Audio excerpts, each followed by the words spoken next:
ஆமோன் ராஜாவாகிற போது 22 வயதாயிருந்து 2 வருஷம் எருசலேமில் அரசாண்டான். அவன் தன் தகப்பனாகிய மனாசே செய்தது போல கர்த்தரின் பார்வைக்கு பொல்லாப்பானதைச் செய்தான். தன் தகப்பனாகிய மனாசே பண்ணுவித்திருந்த விக்கிரகங்களுக்கெல்லாம் ஆமோன் பலியிட்டு அவைகளை சேவித்தான். தன் தகப்பனாகிய மனாசே தன்னை தாழ்த்திக் கொண்டது போல இந்த ஆமோன் என்பவன் கர்த்தருக்கு முன்பாக தன்னை தாழ்த்தாமல் மேன்மேலும் அக்கிரமம் செய்து வந்தான். அவன் ஊழியக்காரர் அவனுக்கு விரோதமாய் கட்டுப்பாடு பண்ணி அவன் அரமனையிலே அவனை கொன்று போட்டார்கள். அப்பொழுது தேசத்து ஜனங்கள் ஆமோன் என்னும் ராஜாவுக்கு விரோதமாய் கட்டுப்பாடு பண்ணின யாவரையும் வெட்டி போட்டு அவன் குமாரனாகிய யோசியாவை அவன் ஸ்தானத்தில் ராஜாவாக்கினார்கள். யூதாவின் ராஜாவாகிய ஆமோனின் ராஜ்யபாரத்தை பற்றி இந்த வசன பகுதியில் சுருக்கமாக எழுதப்பட்டிருக்கிறது. இவன் மனாசேயின் குமாரன். மனாசேக்கு 45 வயது ஆனபோது அவனுடைய குமாரன் ஆமோன் பிறக்கிறான். மனாசே தன் பிதாக்களுடைய நித்திரை அடைந்தபின் அவன் குமாரனாகிய ஆமோன் யூதா தேசத்திற்கு ராஜாவாகிறான். ஆமோன் ராஜாவானபோது 22 வயதாயிருந்து 2 வருஷம் எருசலேமில் அரசாளுகிறான். யோத்பா ஊரானாகிய ஆரூத்ஸின் குமாரத்தியான அவன் தாயின் பேர் மெகல்லேமேத். ஆமோன் தன் தகப்பனாகிய மனாசே செய்தது போல கர்த்தரின் பார்வைக்கு பொல்லாப்பானதை செய்கிறான். ஆமோன் தன் தகப்பன் நடந்த எல்லா வழிகளிலும் நடந்து தன் தகப்பன் சேவித்த நரகலான விக்கிரகங்களை சேவித்து அவைகளை பணிந்து கொள்கிறான். ஆமோன் கர்த்தரின் வழியில் நடவாமல் தன் பிதாக்களின் தேவனாகிய கர்த்தரை விட்டுவிடுகிறான். ஆமோனின் ஜீவியம் மிகவும் பரிதாபமாக முடிவு பெறுகிறது. ஆமோன் கர்த்தருக்கு விரோதமாக கலகம் பண்ணுகிறான். ஆமோனுடைய ஊழியக்காரர் அவனுக்கு விரோதமாய் கட்டுப்பாடு பண்ணி ராஜாவை அவன் அரமனையிலே கொன்று போடுகிறார்கள். ஆமோன் 2 வருஷம் மாத்திரமே எருசலேமில் அரசாளுகிறான். மனாசேக்கு பின்பு அவனுடைய குமாரனாகிய ஆமோன் அவன் ஸ்தானத்தில் ராஜாவாகிறான். அவன் தன் தகப்பனாகிய மனாசே செய்தது போல கர்த்தரின் பார்வைக்கு பொல்லாப்பானதை செய்கிறான். தன் தகப்பனாகிய மனாசே பண்ணிவித்திருந்த விக்கிரகங்களுக்கெல்லாம் ஆமோன் பலியிட்டு அவைகளை சேவிக்கிறான். மனாசே யூதா தேசத்தில் இருந்து விக்கிரகங்களை அகற்றிய போது அவன் அவற்றை உடைத்து நிர்மூலம் பண்ணவில்லை.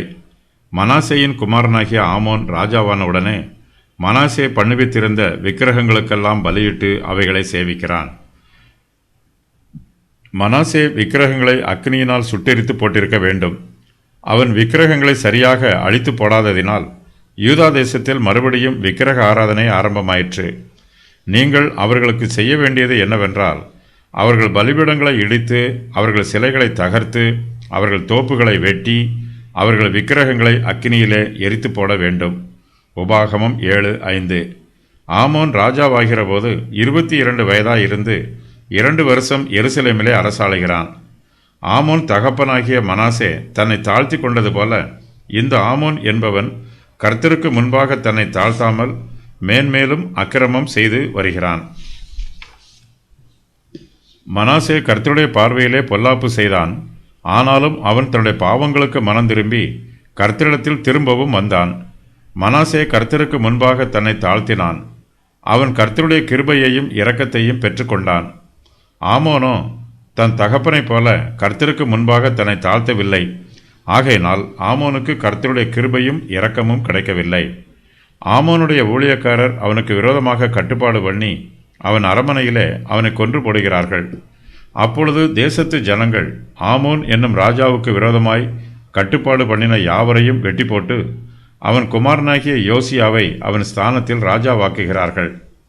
ஆமோன் கர்த்தரின் பார்வைக்கு பொல்லாப்பானதை செய்தாலும் அவன் நரகலான விக்கிரகங்களை சேவித்து அவைகளை பணிந்து கொண்டாலும் யூதா தேசத்து ஜனங்கள் அவனுக்காக 2 காரியங்களை செய்கிறார்கள்.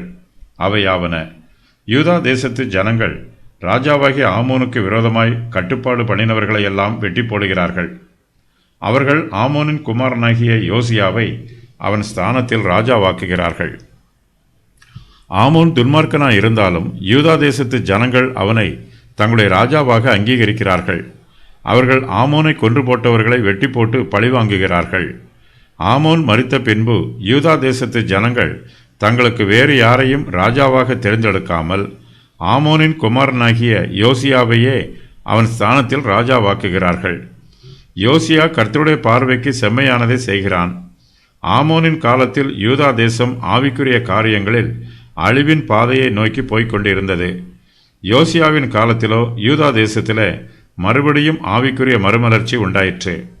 ஆமோனின் ராஜ்யபாரத்தை பற்றியும் அவனுடைய வர்த்தமானங்களை பற்றியும் இந்த வசன பகுதியில் சுருக்கமாக எழுதப்பட்டிருக்கிறது.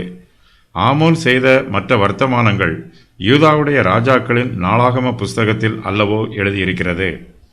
ஆமோன் ஊசாவிடம் தோட்டத்தில் உள்ள அவனுடைய கல்லறையில் அடக்கம் பண்ணப்படுகிறான். ஆமோன் ஸ்தானத்திலே அவன் குமாரனாகிய யோசியா ராஜாவாகிறான். ஆமோன் யூதாவின் ராஜாக்களில் மிகவும் பொல்லாதவனாயிருக்கிறான். ஆமோனின் குமாரனாகிய யோசியாவோ யூதாவின் ராஜாக்களில் மிகவும் செம்மையானவனாயிருக்கிறான்.